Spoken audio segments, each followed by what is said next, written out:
Bonjour à tous, aujourd'hui je vais vous raconter l'histoire de la Belle et la Bête.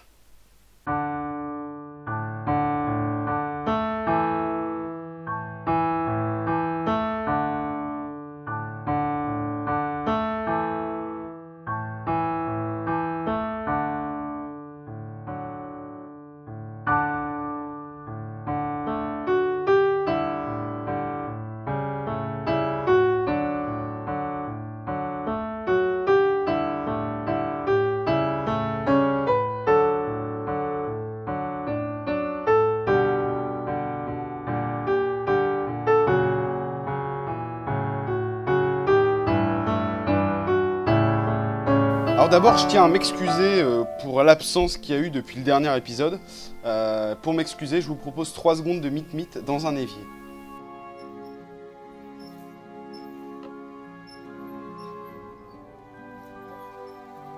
Il était une fois un homme qui avait 3 filles et 3 fils. Les 2 filles aînées étaient orgueilleuses, cupides, alors que la petite dernière, bon bah, est normale quoi, une gamine. Alors aussi elle est belle.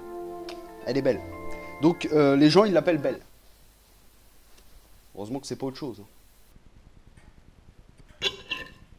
Tiens, Cancer, tu me passes le pain s'il te plaît? Merci. La prochaine fois, si tu pouvais éviter de péter ton renard sur la table, hein, on t'a acheté une bassine.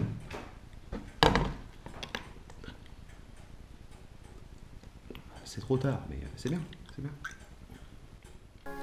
Malheureusement, un jour, ce pauvre homme perdit tous ses biens. Donc il est obligé de se retirer dans sa petite maison de campagne avec ses filles et ses fils. Belle, ça la dérange pas. Elle met les mains dans la pâte, elle travaille le jardin, elle travaille corps et âme tous les jours, toutes les nuits.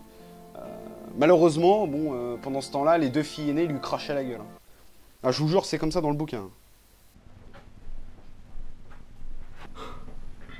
Non mais regarde-la moi celle-là. Eh la putain au turbin. Attends. La pute va bosser. Connasse. Mais ça rime pas. Ça rime Ferme ta gueule. Ah, on est des merdes. Un beau jour, le père se rend compte qu'il peut tirer un peu d'oseille quelque part. Il se dit, tiens, j'ai un plan pour du pognon. Donc il dit, bon, j'en profite, j'y vais, comme ça je peux ramener des cadeaux pour mes filles. Donc les 2 aînés, évidemment, ah, on veut des bijoux, des habits, des merdes, quoi. Bah, comme dans Cendrillon. Et donc, comme dans Cendrillon, la Belle, qu'est-ce que tu veux? Bah, une rose. Putain.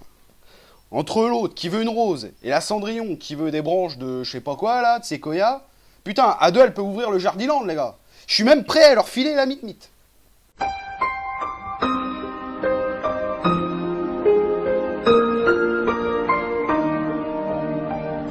Allez, fous-moi dans ton camp, connasse. Donc, arrivé à l'endroit où il peut récupérer son pognon, le père se rend compte qu'il est plus propriétaire du bien. Du coup, il peut plus rien en soutirer, quoi. Donc, il repart aussi clodo qu'il est arrivé. Hein, donc, il se dit, merde, je vais crever. Laisse tomber. Il se perd, en plus, il se perd, le gars. Il tombe dans une tempête de neige, quoi. Tempête de neige, le mec. Donc là, il se dit, c'est bon, il est à moitié en train de canner. Il se dit, allez, c'est bon, laisse tomber, je rentre même pas chez moi. Je vais crever là, dans la forêt, quoi. Et puis, il lève la tête, et là, il voit une petite lueur au fond. Lueur d'espoir. Il se dit, putain, il y a un truc allumé. Il prend son courage à 2 mains, il se lève, il prend le dernier effort qui lui reste. Il y va. Et là, il tombe sur un magnifique palais. Donc, il rentre, et puis bon, il voit de la bouffe. Alors bon, il a la dalle, donc il commence à taper dans la graille et tout. Il se dit, oh, j'avais faim, les gars, hein, désolé. Hein. Mais bon, il n'y a personne. Heureusement qu'il n'y a personne, d'ailleurs. Y'a quelqu'un? Putain, excellent.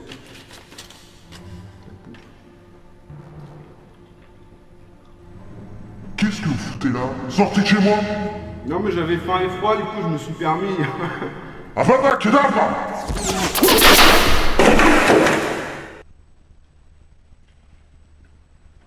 Bon, du coup, comme il n'y a personne, bon, bah, le père, qu'est-ce qu'il fait? Bon, bah, il termine sa bouffe, il va se pioter dans le château, hein, tranquille, dans le palais, pas de problème. Le lendemain, il se réveille, bon, 10h du mat, voilà, son cheval, il va bien, alors il prend le cheval, il se casse, quoi, il dit, voilà, il laisse même pas de mots, merci. Hein. Puis là, il est dans le jardin, puis il voit des fleurs. Et là, il voit des roses. Il se dit, putain, l'autre conne, elle voulait une rose, tiens. Il s'arrête, il dit, bon, je vais choper une rose, alors il chope une rose vite fait. Et là, Le squat ne te suffit pas. Tu dois en plus taper dans mes roses. Désolé, monseigneur, je voulais pas vous mettre en colère. Pas de politesse avec moi. Appelle-moi par mon prénom, ça suffira. Ok, c'est comment? Gila. Guilin? Guilin, ça existe ça? C'est un prénom de cours sanguin ou quoi? Bon, appelle-moi la bête alors. Ok, la bête. Bah, je vous rends la rose du coup, c'était pour ma fille, mais bon, voilà, comme ça, et pas d'emmerde. Ah, t'es une fille? Écoute, je vais te laisser la vie sauve si tu me l'amènes et qu'elle meurt à ta place. Attendez, vous voulez que ma fille se sacrifie pour moi? Exactement. Ok, je vous la ramène, y a pas de problème. À l'occasion, passez boire un canon à la maison, hein, et merci pour le gueuleton, hein, les gars. J'y manquerai pas, ouais. Donc là, le père, il rentre chez lui, et donc il donne un peu ce qu'il a tiré au palais à ses filles. Puis il voit Belle, il fait, viens voir. Il fait, bon, j'ai ta rose, par contre j'ai une mauvaise nouvelle. Il faut que tu ailles te rendre à la bête, parce qu'elle veut te bouffer. Quoi. Mais ça me fait chier, t'es jeune et tout est belle. Et là, Belle lui répond ça. Quoique je sois jeune, je ne suis pas très attaché à la vie. Et j'aime mieux être dévoré par ce monstre que de mourir du chagrin que me donnerait votre perte. T'es sûr que je peux te cramer, ma chérie? Oui, bien sûr, père. Attention, par contre, avec ce briquet, vous risquerez de vous brûler. Prenez plutôt les allumettes.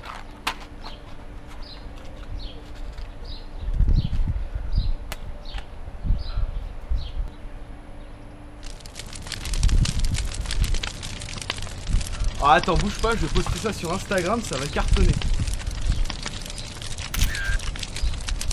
Putain, j'ai hâte que les potes ils voient ça.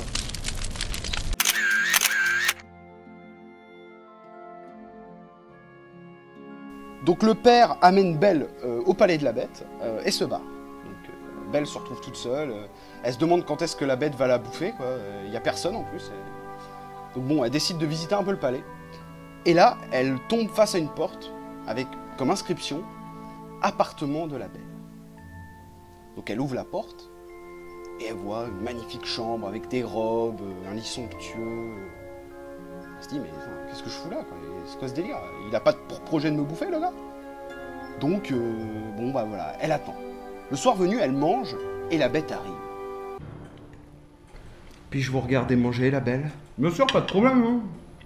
Dites-moi, me trouvez-vous laid? J'ai pas l'habitude de mentir, hein.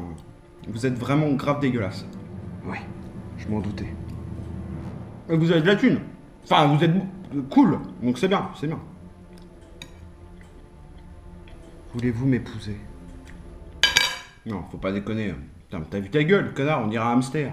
On casse pas les couilles, fous-moi le camp. T'as vu, ouais. Ah, une gueule de hamster, tu m'étonnes. Qu'est-ce que tu veux qu'il y ait branle? Donc, 3 mois passent, bon bah la Belle, elle est habituée à la bête. Hein. C'est un peu son pote, quoi, limite. Elles se font des checks, elles jouent au Monopoly, enfin c'est plutôt la bonne entente, quoi. Par contre, tous les soirs, la bête lui demande « Tu veux pas m'épouser ?» Voilà. Et la Belle, non, je préfère qu'on reste amis. Donc un jour, Belle apprend que son père est en train de mourir de chagrin. Donc elle va voir la bête, elle dit « Ouais, bon, est-ce que... Bon, allez, je veux bien rester toute ma vie avec toi, mais par contre, tu peux me laisser une petite semaine pour aller revoir mon père, quoi, parce qu'il va crever, quoi. Au moins lui dire que je vais bien. » Donc la bête fait « Bon, allez, je suis gentil, bon, allez, vas-y. » Belle, elle est contente, elle se fait toute belle et tout, elle arrive auprès de son père. Et là, bon, évidemment, son père est très heureux de la revoir, il revit, quoi, limite. Les 2 sœurs aînées arrivent, sont très contentes que le père aille mieux. Et là, elle voit Belle et elle commence à pleurer parce qu'elles ont une vie de merde. Elles se sont mariées avec des mecs beaux gosses, mais bon, ils sont cons comme des tabourets de bar, les bordels.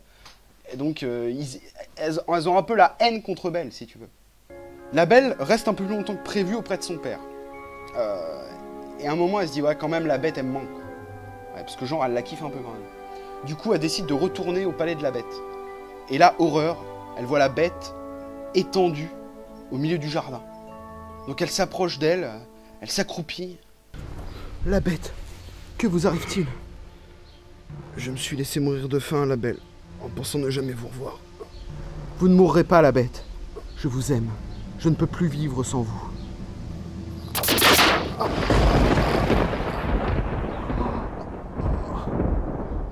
Mais qui êtes-vous?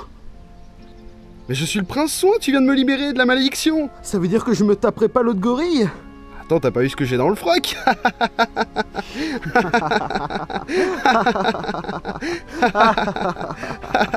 Voilà, donc la Belle et la Bête, étant devenus un très beau prince soin, vécurent heureux dans ce magnifique palais, entourés de toute la famille de la Belle. Voilà. Par contre, les deux sœurs, ah oui, les deux sœurs, elles sont changées en statue de pierre.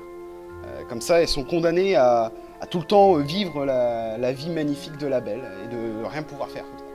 J'espère que cet épisode vous a plu, et n'oubliez pas que si le mot amour commence par la même lettre que le mot argent, ce n'est pas un hasard. Au revoir.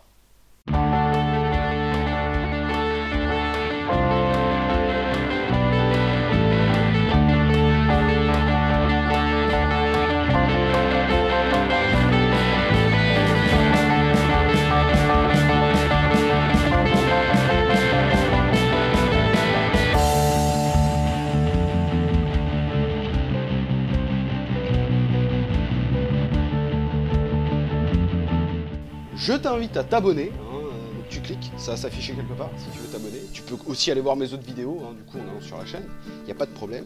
Et je vous invite aussi à regarder ce magnifique film de Christophe Gans qui est La Belle et la Bête. Sorti récemment en DVD. Voilà. C'est quand même synchro en termes de sortie de vidéo et de DVD, t'as vu ça? J'ai prévu le coup les gars, je prévois à chaque fois les choses. Voilà. Je te laisse un peu de temps pour cliquer. Voilà. C'est bon? Ouais. Moi, je vais me barrer par contre là, ouais, c'est un peu chiant. C'est un peu chiant. Salut!